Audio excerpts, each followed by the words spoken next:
Before the frameworks, before the compass, before the stage, there's a story that starts at 12. You've said you sustained life-threatening injuries back then, and for many, that would have been an ending. But for you, it was beginning, started in self-education, defiance, and introspection.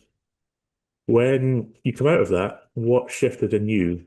Not necessarily physically, but in what you saw in life. Did it feel like the first time you realized no one was coming to save you? There was definitely that element of it, of realizing nobody's coming to save me. But I think the main thing was the sense of urgency that I didn't really have before that, because before you're actually faced with like a near-death experience, or directly faced with your mortality, like one-on-one, um, death is definitely like a vague concept. It's not like a state that you're currently in. And when it becomes a state that you're currently in, you realize all of the implications of that. You can't help but realize them. And one of those implications is that there is a sense of urgency, because the clock is ticking, and in an unknown number of seconds, you're going to be dead. And so that carries with it a lot of implications. And it's easy to sort of push those implications and stuff off into some dark corner of your mind, such that you don't have to really contend with them. But the downside of that is, well, I think Ayn Rand put it best. You can ignore reality, you just can't ignore the consequences of ignoring reality. And so that's something that I was doing before realizing that, yeah, I was destined to die. And everything kind of started getting better after I fully realized that. So taking us back to the Parker incident, um, what happened? Like, take me through from the misfooting up until realizing, well, you weren't dying. Yeah, sure. Um, so I was at a parkour competition, and I was practicing my route around this like scaffolding setup that they had.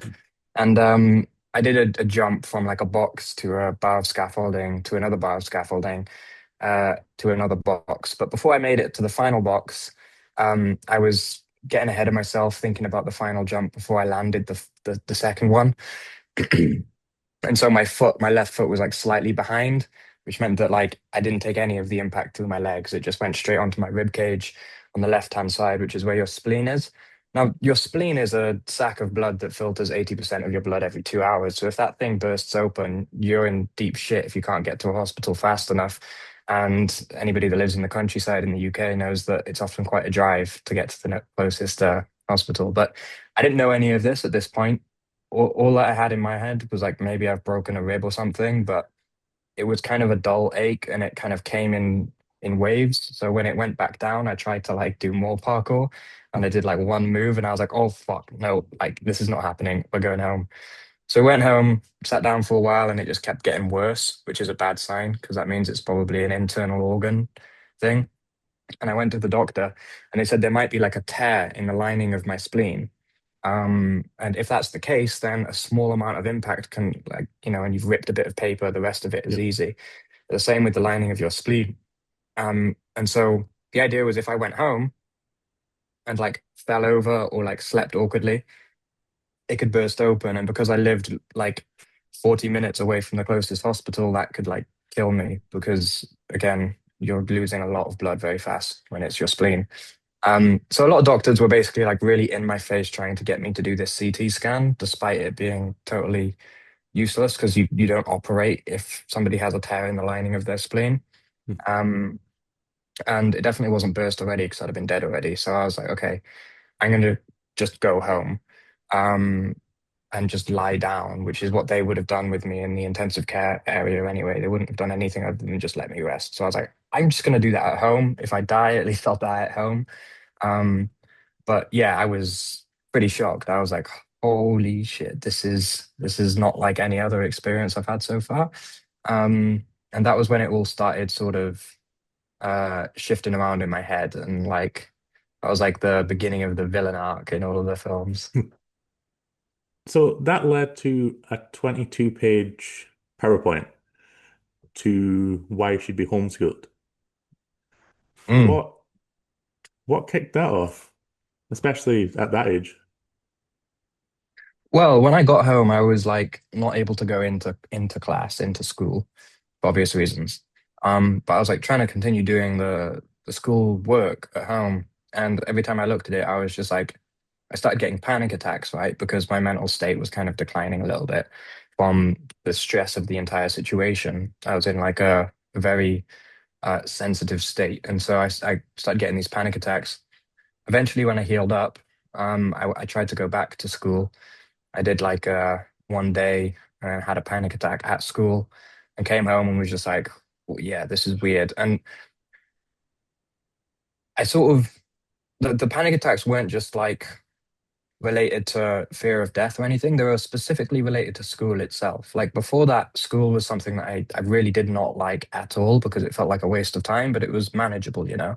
And then after realizing like I'm going to die, I couldn't justify going to school because the stuff that I learn at school I could see that there was no like direct usage for it other than like the basics, right?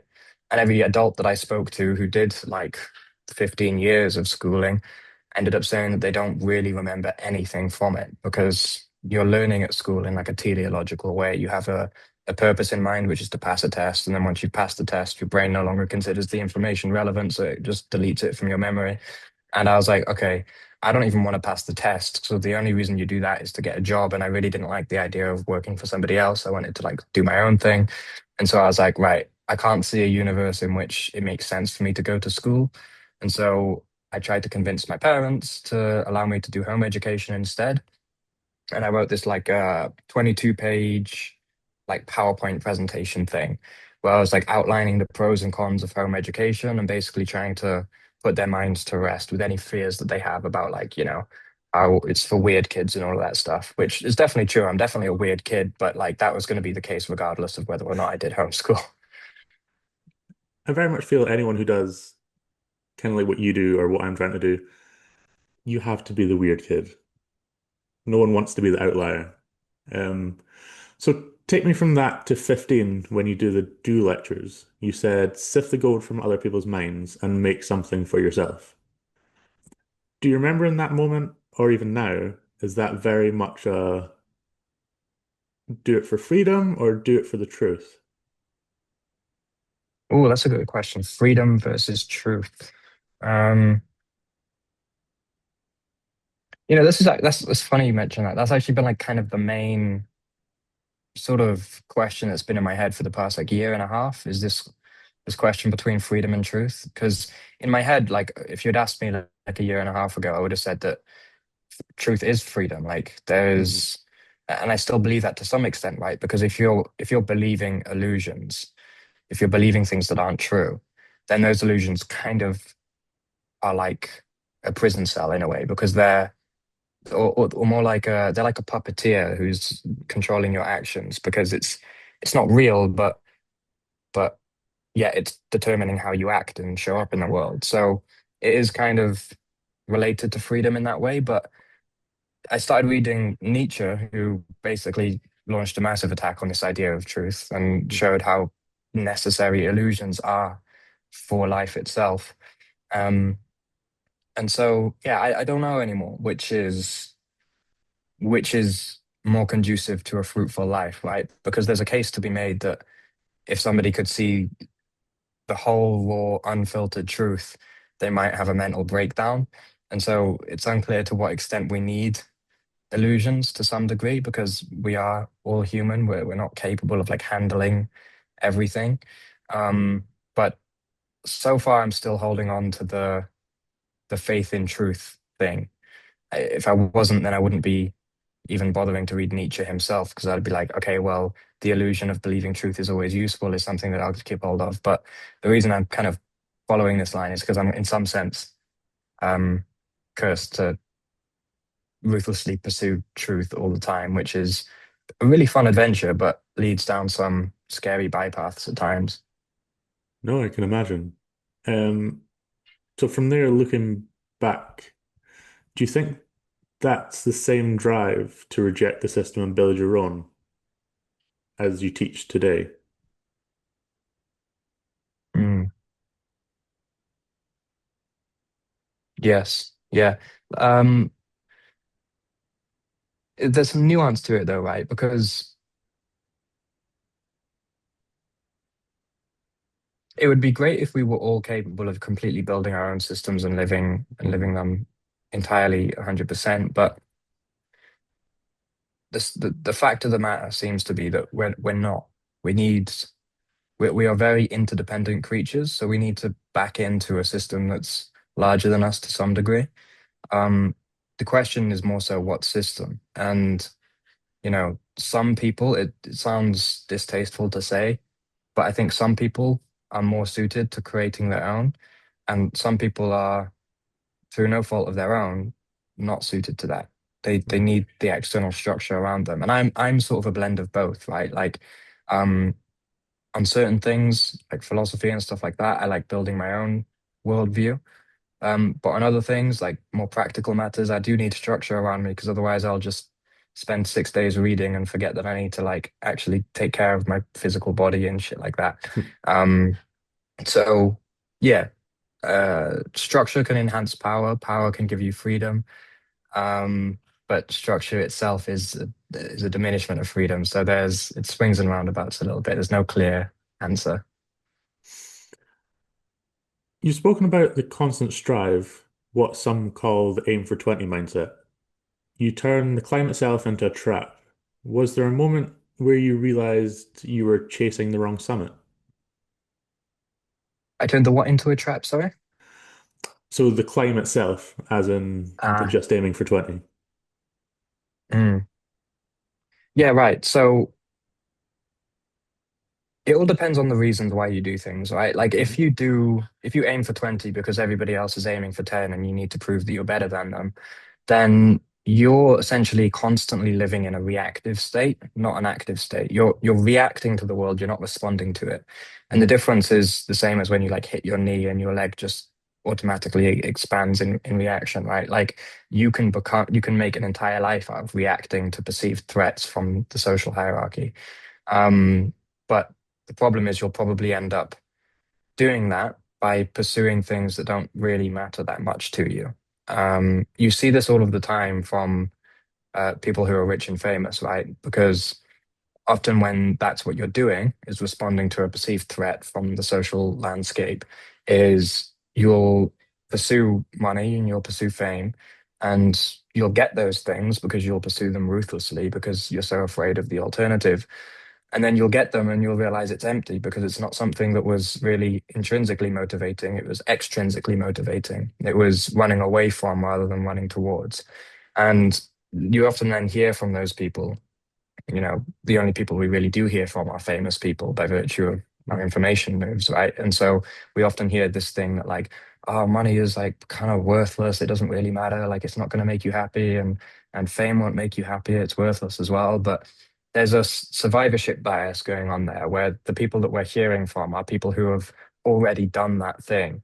I mean, Will Smith came out the other day and said that the reason he wanted to be a multimillionaire, like the best movie star in the world, was because he got cheated on when he was a teenager and decided in that moment that he was going to become the world's biggest movie star to ensure that he never got cheated on again, which obviously didn't work, Yeah. right? Like he did get cheated on again because you can't control other people. But the result is that we have lots of Will Smiths saying, peace, love, and happiness. These things, money doesn't matter, fame doesn't matter, and all of this. But it's just because they probably had higher expectations to begin with than the average person does from those things. Um, and so when you're trying for 20, when you're trying to essentially outcompete, you have to be really honest with yourself about why you're doing it.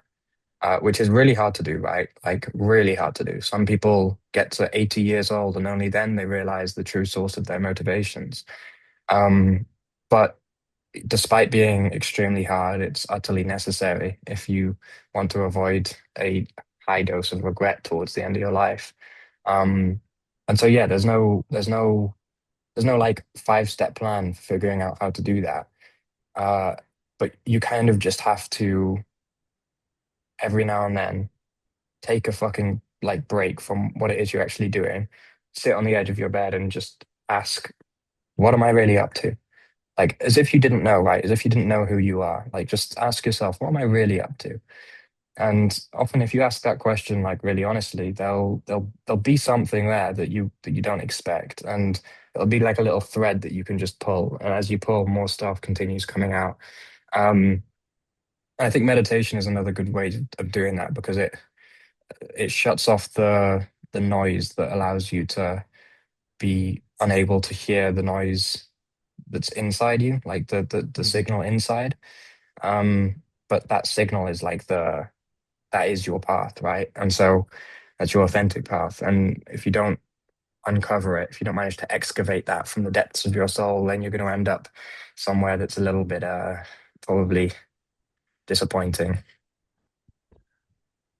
It's interesting. And when you said sitting pulling on the thread, when you truly ask yourself what it is you want, there was a reflection for me within that. So it's definitely something I feel like I need to do more. You wrote Do Bitcoin some years ago, exploring the future of value and independence. How did the vision evolve from financial sovereignty to psychological sovereignty you now teach in the compass? Well, there's very similar through lines between the reason that I was so attracted to Bitcoin and the reason that I'm so attracted to the ideas that I talk about on my YouTube channel. Mm, Because the reason I was into Bitcoin to begin with was because of its philosophical aspect. I mean, like initially it was posted as like something, some new technology to research. But as I started researching it, I understood more of the philosophy behind it. And it was very in line with my own philosophy, which I guess I could summarize as you can't play God, which is something that humans always tend to do when they hmm think that they can just rewrite reality because they said so. But it doesn't matter how, it doesn't matter what you say, you can't change reality in that way just with words. The president of Argentina, whatever you think of him, had a good quote about this. He said, if printing money would make people rich, then printing diplomas would. Sorry, if printing money would end poverty, then printing diplomas would end stupidity. Yeah. But as we're seeing, neither of those things have happened because the measurement is not the thing. And humans are very good at thinking that the measurement is the thing and forgetting that it's purely imaginary. Like inches don't exist. Inches are a measurement. Same with dollars, same with diplomas. They're intellectual material. They're not physical. They're not anything like that. And so Bitcoin attracted me because it recognized that you need to pin the supply of your money to energy because energy is not something that you can pretend to have. You can pretend to have wealth, you can pretend to have intelligence by having a diploma, but you cannot pretend to have energy. Energy is physics, right?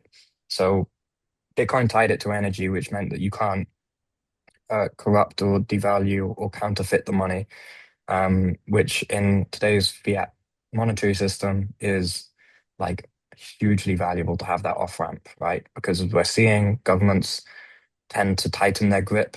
They don't loosen their grip. They just tighten it until there's a revolution, and then it gets exploded into chaos, and then it starts over again.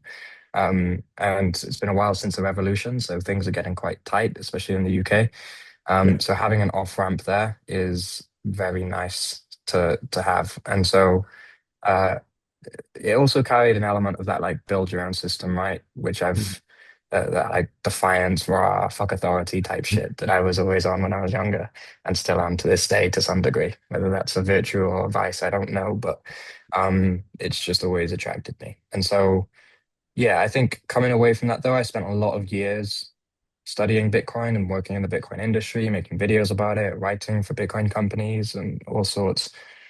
And then I realized like I'm just repeating myself and I'm really interested in other areas of philosophy too. So I branched out in my own personal YouTube channel, but it didn't feel like a shift in subject matter to me. It was always philosophy, even in Bitcoin. And it's just a matter of expanding the scope of philosophical thought that I Mm. actually tend to in my work. The compass is described as science-based, but Mm. the way you speak carries a spiritual soul or a spiritual weight. Do you reconcile structure and soul? Yeah, it's the spiritual stuff is almost by definition impossible to put into words and or to put into structure. Because like the reason we have this term spiritual and the reason we have spiritual and religious terminology is because there are things about life that can't be spoken about. There's like the redness of red can never be explained in words. Like my red could be your green, and we'd have no way of reconciling that with language. And by the looks of it, that might actually be the case. Everybody might have a slightly different form of red, but we all point at the same thing and say the same noise with our mouth. So we all think we're agreed. But really, it's just we're agreed on the label. But the actual qualitative experience of life is something that words can only capture a very small portion of. And so language inevitably becomes spiritual when you start to point to elements of your experience that lie outside of that domain. Um, but again, the problem with that is it can't be structured and it's also very individual. And so when developing a program like the Compass, where I need people to actually find benefit from it, then there is a lot of relevant scientific literature that is worth incorporating into the way that you structure the program because I can't just sit there and say, it's been revealed to me that this is how you should live your life. Like, no, I don't fucking know how you should live your life. But there is a fair degree of evidence that if you sit down and write about it for a while, you'll start figuring it out yourself. And that's kind of the backbone of the Compass program.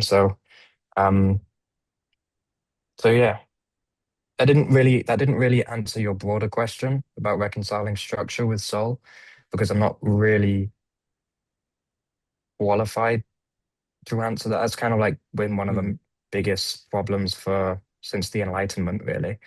Um, and I do think all I can really say is that I do think it's going to change a lot, and the perceived separation between the two is going to diminish when the like scientific reductionist materialist worldview begins to people start poking holes in it. They're going to see, oh, we're just like similar with the fiat monetary system thing. We're just talking about symbols and signs and Hmm. mistaking it for reality. At which point, reality will probably open up with and have more space within it for questions related to soul or stuff that's harder to put into words. Right? I think Bernardo Kastrup is a good name of somebody who's beginning to sort of bridge that gap. Many of us in our late 20s, early 30s are obsessed with frameworks, morning routines, dopamine hits, dopamine detoxes, self-improvement sprints. What do you see happening to our generation under the weight of optimism? The weight of optimism. Can you explain what you mean by that? So, like, a lot of people need, I would say, like a framework or a crutch to why, but being optimistic, being able to optimize on the doing instead of the why. Like, if I do a dopamine detox, stick to my do this every morning, this will happen. But sometimes there's more under that that you need to optimize to make it happen. So Mm. maybe it's more of a weight of optimization. Mm. Yeah, there's a quote by Will Durant, the guy that wrote The Lessons of History, that said like we repeatedly enlarge our instrumentalities without improving our purposes. And Hmm. I think that's happening with the productivity porn stuff, where it's just like you're trying to maximize your tools and your instrumentalities, but you're not really connected with why you're doing any of it to begin with. Yeah. Um, and there's a case to be made that you don't want to, if somebody's happy with their productivity porn optimized morning routine stuff, you don't want to just burst into their bedroom and be like, why are you doing everything? This doesn't really matter in the ultimate scheme of things. Like you'd be a bit of a dick, like just let them have fun. But at the same time, I think there is a self-centeredness that there's a guy called Byung-Chul Han, if I said that right. He's a writer, I think he's still alive, but he's done a good job at pointing out this sort of self-centeredness that has come along with um, what he calls achievement society, which is where we are at the moment. His basic case is that like control used to work in a negative sense and now it works in a positive sense. So um, 100, 200 years ago, whatever it may be, maybe longer, 400 years ago, uh, people were controlled by authority figures saying, you can't do that, you can't do that, you can't do that. This is what you should do. But these days, control doesn't work like that so much anymore. It's more a sense of people with big social status saying, here's what you can do. And if you were just a good person, if you were just a strong Mm. person, if you were just respectable, you would go and do it. And if you're not a billionaire tech founder by the time you're 27, it's because you're not those things. Mm. And this creates a very self-centered culture because everything is about the brand, and we're all kind of personal brands on legs. And the the optimizers are finding more and more proficient ways to be personal brands on legs, not just in public life, but also in private life. And the problem with that is when you imitate yourself, you lose touch with yourself because you're playing a character and you're becoming like a two-dimensional version of who you actually are, which is probably not a good thing if you're looking for actual fulfillment in life. If we strip it all away, the tech, the methods, the maps, what do you think we'd find in the silence underneath it all?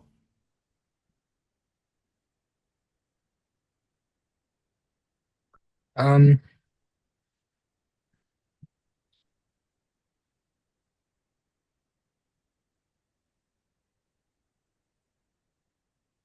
it's going to sound like a Tumblr post, like something you'd Hmm. find on Pinterest. Yep. Um, but I think you'd find a lot of people terrified that they're not enough Hmm. underneath all of that. I think it sounds cringy but and cliche, but oftentimes things are cliche because they're true. I think what drives a lot of people in a very deep area is a sense of inferiority, of longing for love as well, needing to prove that they're worthy of sitting at the cool kids table. Um, and oftentimes the busy work is a way of avoiding that and getting like intermittent nullification of that fear by means of small wins distributed across your life.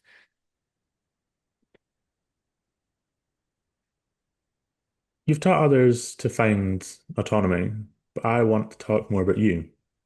You've built tools to help people gain freedom, yet freedom always seems to come with friction. Where do you still feel most bound? Is it habitual things? Is it ambition? Is it trying to find your core identity?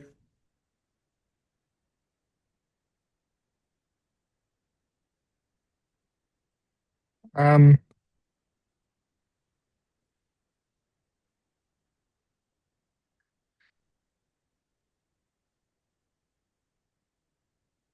Hard to answer because I don't necessarily feel bound in any way. Like I have a very free life at the moment. Um, I guess yeah, probably just financially. Like money for me is like a practical issue. Like Hmm. it just kind of has to be there to pay the basic rate. I don't have dreams about yachts or anything. Hmm. Um, but practically it's just annoying to have to make money because, I'm trying really hard to make that money doing something that I like doing. Um, but I haven't launched the compass yet, so maybe that will help. Um, but yeah, up until this point with the YouTube thing, money has always been an annoying thing to have to think about because I just want to think about the ideas and make the videos Hmm. and move forwards. But you got to feed yourself as well, which is an annoying fact of life, I guess. Yeah. So that's the only place that I really feel bound. Perhaps too much self-reflection as well. I think I do that a bit too often, and I've uncovered a lot and learned a lot about myself by means of that. But I think there's everything has to be within a balance in some degree, and I've probably gone over that balance at times where I'm too reflective and I just need to get on with it. Um, but again, it's hard to say. On Modern Wisdom, you spoke about psychology's cost of chasing meaning. Has there been a moment recently where you questioned your own?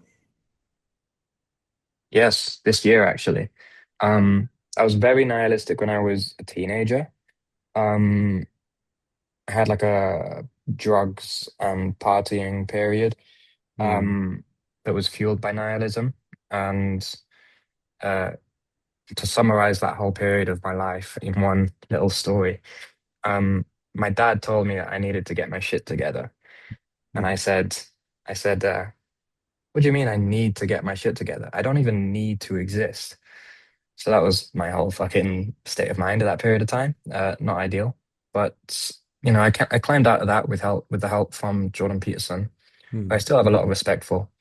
Um, and his advice really helped me see that there was more than just pleasure and pain in Hmm. life. And this meaning thing was brought to my attention. And uh, then with the help of John Vervaeke as well, who kind of put the cherry on top, I was able to start finding that meaning. And lots of that meaning, I think, came from climbing out of that pit itself, and seeing how that was making my mum's life easier, my brother's life easier, my dad's life easier.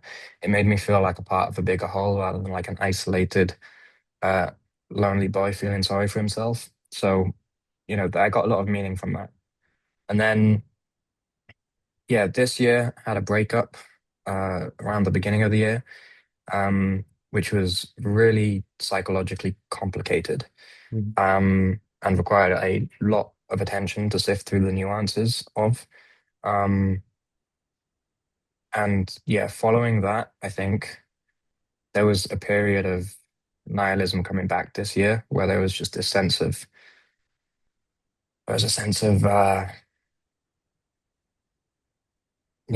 just it started as a lack of motivation.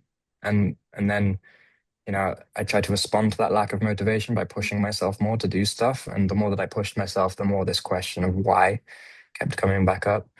But I've reached a point now, I think, and I'm still figuring it out. That's why I'm doing so much reading recently. But over the past few weeks, um, I dived back into Nietzsche because I figured, if nihilism is going to come back after going full Jordan Peterson mode with the biblical stories and all that stuff, then chances are I hadn't fully completed it or defeated it like I thought I had. And so maybe the only way out is through. So I picked up Nietzsche again and started reading more and more and more. And yeah, I've combined lots of his diagnosis with a prescription from like non-dual traditions that is not giving life an ultimate meaning, because I think fundamentally it doesn't have an ultimate meaning. That's not to say that it doesn't have meaning. I think meaning is everywhere, but it doesn't have an ultimate one, right? There's not one single reason that you can say this is why life is here. Um, but my perspective is shifting now to where I'm no longer in pursuit of an ultimate either. And yeah, and it's too complex to probably get into in just Hmm. like one response to a thing. You could do I could do a whole podcast on just this one thing. But yeah, I'm doing a lot better now. And I think if I was to summarize it, it's a matter of just paying attention to life rather than thinking about it. And you'll see the meaning that's just all around you. Um, rather than trying to make it like some abstract thing in your head. I feel like this has been a strange maybe isn't the word, year. Um, Similarly, breakup at the start of the year, struggling with motivation. Do you know about the F Edinburgh Fringe? I'm not So sure. it's the largest arts festival in the world. It happens in Scotland. I was there interviewing, podcasting, and everyone had the same theme.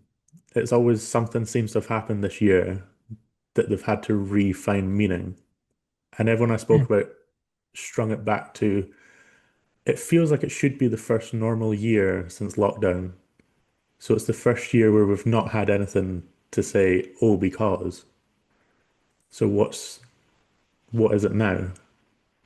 And then obviously in this conversation, it's a similar thread, and that seems to be the same thread that has been pulled on quite a lot this year. That oh, it's the first year that's normal, but it's also the first, or it's also a year that nothing seemed to have just been plain sailing. Right, well, that brings up a really important question, right? Which is like, is is the human condition something that can bear peace? Is peace something that's unbearable to humans? Because if you think about it from an evolutionary perspective, Hmm. peace was never there. It's never been a thing. Planet Earth is a war zone. If you just look Yeah. at any forms of animal life, that they have weapons and defense mechanisms, and that's about it. Right? Hmm. Life is a war zone. And so when there are periods of peace, there's something to be said that humans just can't they just can't get on with that. And we go our whole lives convinced that that's the goal, but it's often the case that when you get the goal, you're just yeah. There's a quote by Nietzsche. He said, "Under peaceful conditions, the warlike man attacks himself." Hmm. So maybe that's what's been going on a little bit. And not to dive too far into this because obviously it's another massive topic, but even mental health and the epidemic that's currently happening, we're now at a time where you don't need to go down in mines, you don't need to do this, everything's there. But the biggest epidemic in the UK, specifically for men under 40 or 50, is taking their own lives. So now you have no excuse to be in peace. It's the biggest point of poking holes in man itself. Mm, yeah, and I think there's a lot of reasons for that. I think nihilism probably being up there in the top three or maybe number one spot. Mm. Um, I saw a crazy chart the other day of it was a survey done for people under 30. I think it was in the UK of asking uh, do you agree with this statement? Life often feels meaningless. And over the past it was 10 years, it's just got like it was flat. It was flat and Mm. past 10 years, like everyone's feeling it. And I think the constant stimulation is one thing that's adding to that. The anesthesia that we get from the stimulation that sedates us and prevents us from getting out of that region beta where things are just moderately shit and into a more proactive state where you're actually doing something um, is another factor. I think the self-centeredness of the individualism of Western cultures, not just Western cultures, the entire world seems to be becoming far more individualistic as social media has essentially given everybody a personal brand. Even if you only have 100 followers, you have a personal brand if you're on social media. Um, and so, yeah, there's a lot of factors, and I am not the guy to fix the problem. But uh, yeah, yeah. So we'll take it back to the teenage version of you, the self-taught, obsessed kid sat here right now. Which part would he recognize, and which part do you think he'd struggle to forgive from what he wanted out of things when he gave that PowerPoint?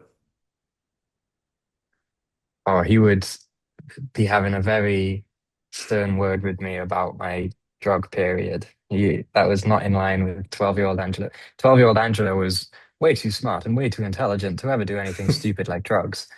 Um, so he probably would be quite shocked by that. But I think he would be proud. I definitely don't have everything figured out. Like I said, financially, I don't have everything figured Mm. out.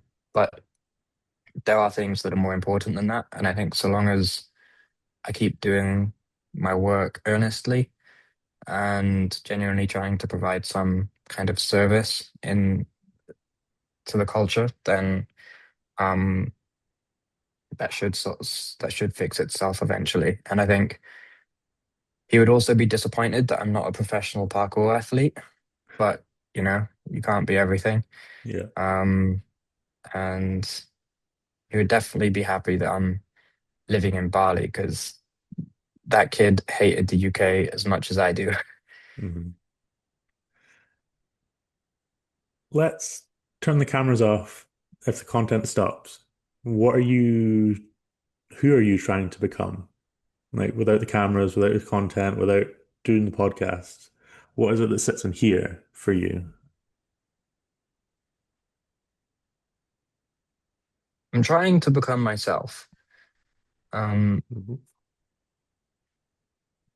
And as each year passes, I'm slowly figuring out what that means. But I guess that is the process of becoming who you actually are, Hmm. is unlearning a lot of the stuff that you've learned that's adaptive and prevents you from experiencing certain pains you experienced when you were younger. And uh, and learning to stop apologizing for whatever that thing is that is you. Um, made a lot of progress on that domain. Still a long way to go as well. Hmm. Um, but fundamentally, that's the most important thing. And if I can be something to other people as well, I can be something to the culture on YouTube and to my friends and family. That's something that's useful. That's great, and I would love that because it would make me feel very important and very useful and very Yes. valuable. Um, but not at the expense of not being me, which makes the task, it makes the road longer, Mm. but at least it's the right road. We'll strip it back even further. If all your work disappeared tomorrow, what truth would you still hold?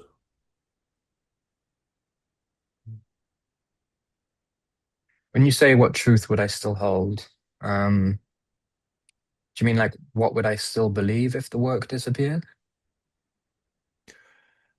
We'll split the question in two then.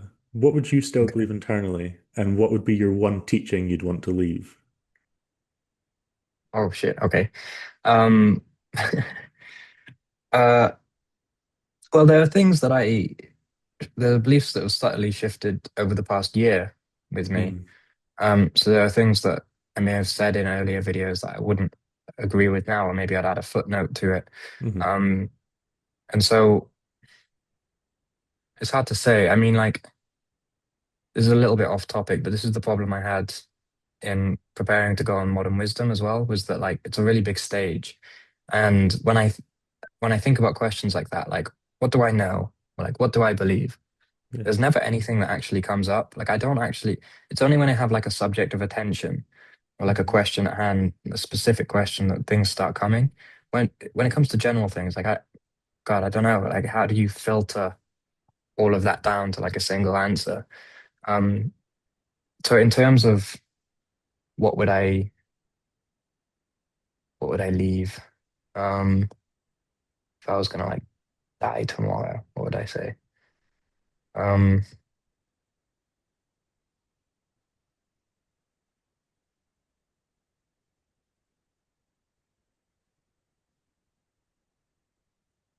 treat yourself like somebody you don't know, but you're responsible for. I think that's like the two facets. Hmm. Treat yourself like someone you don't know, because the one thing that I'm very sure of is people are often deluded about their true motivations and what they're really up to. And treat yourself like somebody you're responsible for or somebody that you love, because I think it's often easy to give other people a level of respect and care that you just don't end up giving yourself, because I don't think there's, in at least in modern culture, I don't think there's anybody that we really mistreat as much as ourselves. Hmm. For those listening who feel they're stuck, they're in this climb, they're not at the top, they're not even halfway. What's one question they should ask themselves tonight that could change everything? Like earlier, we spoke about pulling on that thread. Is there a Mhm. way, is there a best way to ask that question? Because you can sit there and just kind of pull on 10 threads. So how would you sift through to your core one? Um,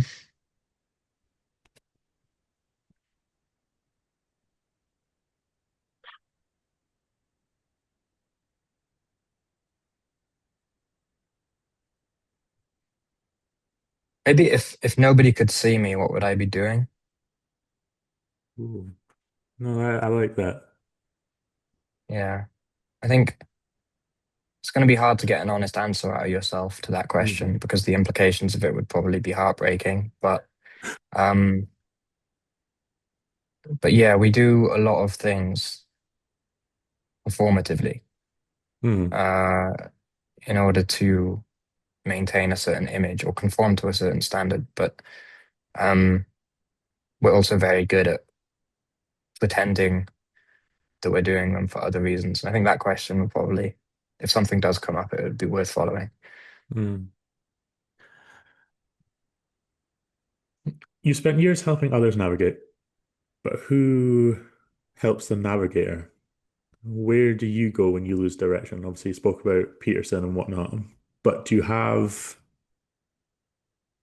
anyone else? Is there any other people that you go to or read that very much brings you back or helps you realign?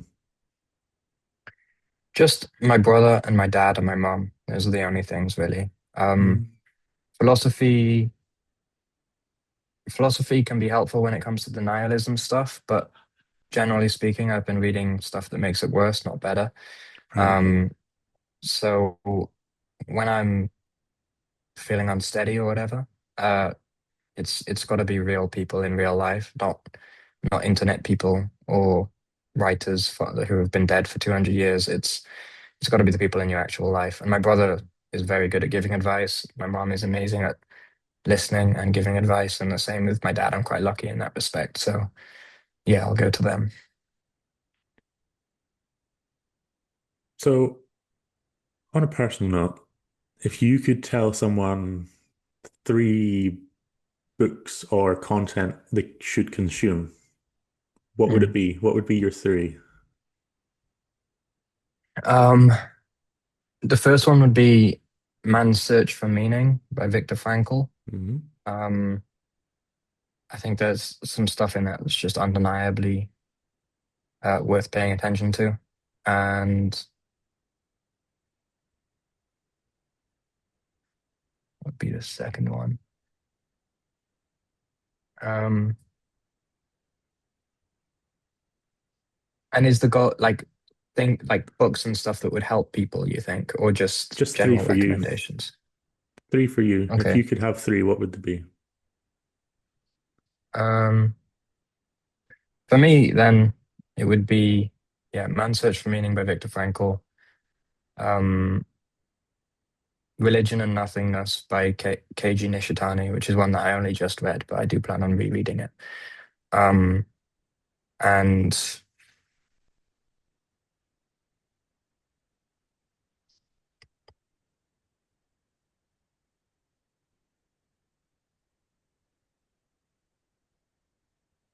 maybe Beyond Good and Evil by Nietzsche, Hmm. just because I feel like I could read that book a million times and get something new each time. So that would have the longest staying power. If you could leave one unfinished thought behind, something that maybe the world hasn't yet understood from your perspective, what would it be?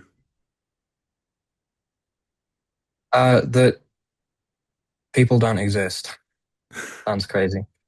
Um, but since Plato, we've had this lens that we look at the world that splits subjects and objects, and it divides the continuum of reality into discrete objects that are separate from each other. And the implications of that are tremendous psychologically. It makes us incredibly self-centered. Uh, and there's a good kind of self-centered and a bad kind of self-centered, and Hmm. it pushes us towards the bad kind of self-centered. Um, it is the basis of nihilism, and it is probably the cause of a lot of old men who are terrified of death, holding on to things that shouldn't be theirs anymore. And I think if people could contemplate that seemingly insane idea, then yeah, that could do a fair bit towards alleviating the fear of death. It could do a fair bit towards a lot of things, especially for old people who are terrified of dying. Um, it comes from that belief that they are like a thing that is going to die. But like you've already died a million times, like the kid Hmm. you were when you were 5 is dead. That kid does not exist anymore. And to some extent, the person you were last year is also dead. And you will be dead a year from now. But that we have this like narrator, this narrator in our conscious mind that strings all of these discrete Mm. experiences together into a coherent narrative that places you as like some subject that is just pops into existence and then that gets removed from existence, and that can cause a lot of tension and violence. Yeah. Before we finish, one last thing. Every guest leaves a message for the next person without knowing who that'll be. It could be something you've learned, something you're still looking through, or something you wish you'd heard years beforehand. My last asked, have you ever stolen anything? If so, what and why? Yes, I have.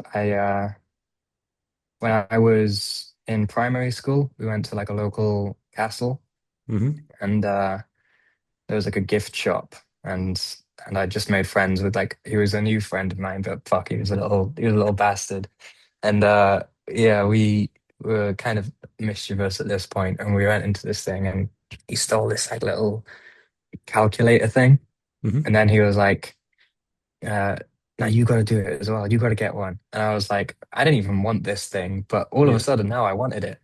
And so I took it, and I remember getting back to class, and the fallout of that it was like a mini crime and punishment because like there was the deed, and then after the deed everything fell apart, and he needed me to hold on to his stolen goods because he didn't want to be tainted by them anymore, and I was like, I don't want to be tainted by them either, we need to give them to somebody else. It was like a big moral conundrum.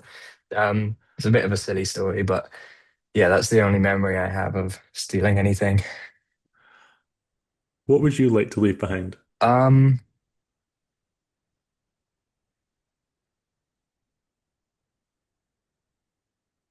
I, I'd like to leave behind a useful philosophy and some kids. For the next guest. So it could be, what would you like to leave behind as in, Oh, right, I yeah, see. Maybe I shouldn't leave some kids to the next guest. That would be a bit yeah. weird, wouldn't it? That would be a burden I would Um, not like to carry. Thank you. yeah. Um, I don't know. I don't know. I can't say. I guess can it be a question that they have to Absolutely. answer on the thing? Absolutely. Um, if yeah, it would be the same as the question earlier. What would you do if no one could see you? Or what would you be doing if no one could see you? I like that. Angelo, this has been amazing. I really appreciate your time. Thanks so much. Thanks for having me on, man.